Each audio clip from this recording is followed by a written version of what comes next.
Little Nightmares 3 is the latest installment to the puzzle platformer horror series Little Nightmares. After playing the second game in the series, I was extremely excited to play the third, especially since the game adds co op, which was not present in the previous two entries. While this game basically checks off every box of a great game, it is missing a little charm that made the previous titles so beloved. My name is Kenshi, and this is my review of Little Nightmares 3.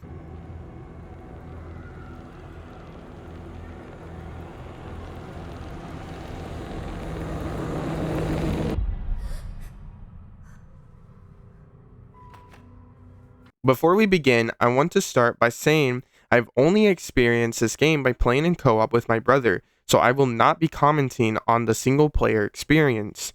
Also, I have only played Little Nightmares 2 prior to playing Little Nightmares 3, so I can't make any comparisons to the first game in the series. With that being said, let's move on to the gameplay overview. If you have played the previous games, you should know what to expect from this game.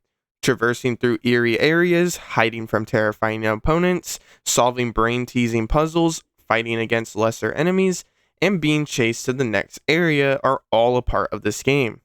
Where this game changes compared to the previous title is that there are two characters to choose from, as well as a co op mode.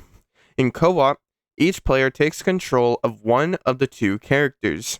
These characters have their unique tool of choice. The orange haired girl wields a wrench that can be used to hit a variety of things, such as breakable objects or enemies in close combat.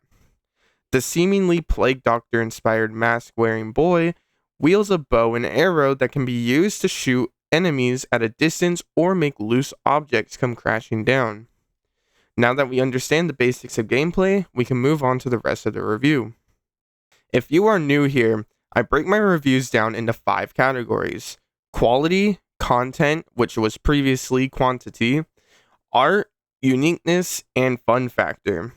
After describing what I think in each category, I give each category a score out of 10, then total them to give me a final score.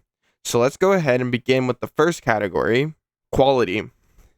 The quality of this game is probably my favorite thing about it. The game just feels so good to move around and interact with things. It is very fluid and there are a minimal amount of issues dealing with the performance of the game. The only things I experienced were slight glitching when both players try to grab something at the same time, and every now and then seeing the other player teleport around ever so slightly. Actually, there was one really weird glitch that happened where a monster grabbed me, but nothing happened. He was just hanging on to me. Other than that, the game seems to be pretty much bug-free for a casual playthrough. Content. The content of this game is where it struggles the most. For starters, the game is not very long. I wasn't expecting the game to be long, but I also wasn't expecting it to be shorter than Little Nightmares 2. The game is only 4 chapters long, each around the same length as Little Nightmares 2 chapters. For $40 in the US, that is not enough content for me to feel completely satisfied with my purchase. Continuing on, the puzzles in this game took a major hit. In my whole playthrough, there was only one puzzle my brother and I got stuck on, compared to getting stuck quite often in Little Nightmares 2. Due to this difficulty nerf, the puzzles feel much less satisfying to solve and the game feels more simple and easy. Also, many of the main antagonistic enemies in the game feel very lackluster in the way that you defeat them and their actions towards you. Finally, I feel like there is more they could have done with the extra equipment you get in the game. Early on, you obtain an umbrella, which is very fun to use. However, the mechanics don't ever expand from when you first use it. It is also very quickly replaced by a flashlight, which is never used to its fullest potential like it is in Little Nightmares 2.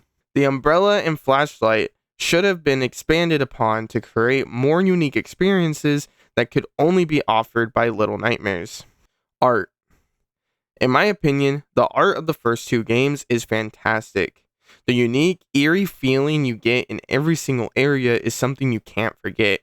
That is lost quite a bit in the third entry.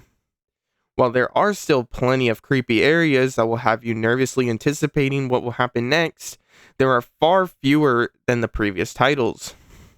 The characters still look great in this game, and the environments also look very good, albeit losing some creepiness.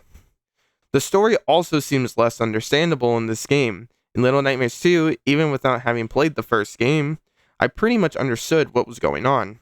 However, in Little Nightmares 3, I feel like I got pieces to an incomplete puzzle. I never got connected to these characters either, unlike the characters in the previous game. Overall, it seems like while the graphics improved, the actual art took a bit of a dip. Uniqueness. Even though this is the third game in the series, it still gives a very unique feeling that I don't really find anywhere else. I can find horror games with puzzle elements and platformers that may make you scratch your head, but rarely do I see them all together. It is something Little Nightmares does extremely well, and the third game still holds on to what makes it unique, despite the decline in other areas. However, the co-op kind of made it feel less unique. As I played it, it felt similar to playing other co-op games similar to It Takes Two. When I played Little Nightmares 2, I had never played a game like it. Little Nightmares 3, on the other hand, felt a little more familiar. Fun factor. Playing this game with a friend or loved one can make this game extremely fun. The screams that come from getting chased and the laughter after is something that never gets old. Also, it can sometimes be fun to mess around with your partner and just do silly things to make moments that you will remember every time you think about the game. However, as I mentioned previously, the lower difficulty puzzles don't really provide any thought-provoking questions that have to be solved. My brother and I quickly went from let's just sit back and enjoy this game to let's see if we can quickly beat it tonight. That was due to the puzzles being very lackluster and the combat challenges and chases being the funnest parts of the game. Another thing that should be said is if you play with someone, make sure whoever you play with knows how to use a controller. During chasing sequences, if one player dies, you are both reset to the previous checkpoint and you could get stuck in the same spot for a while without success.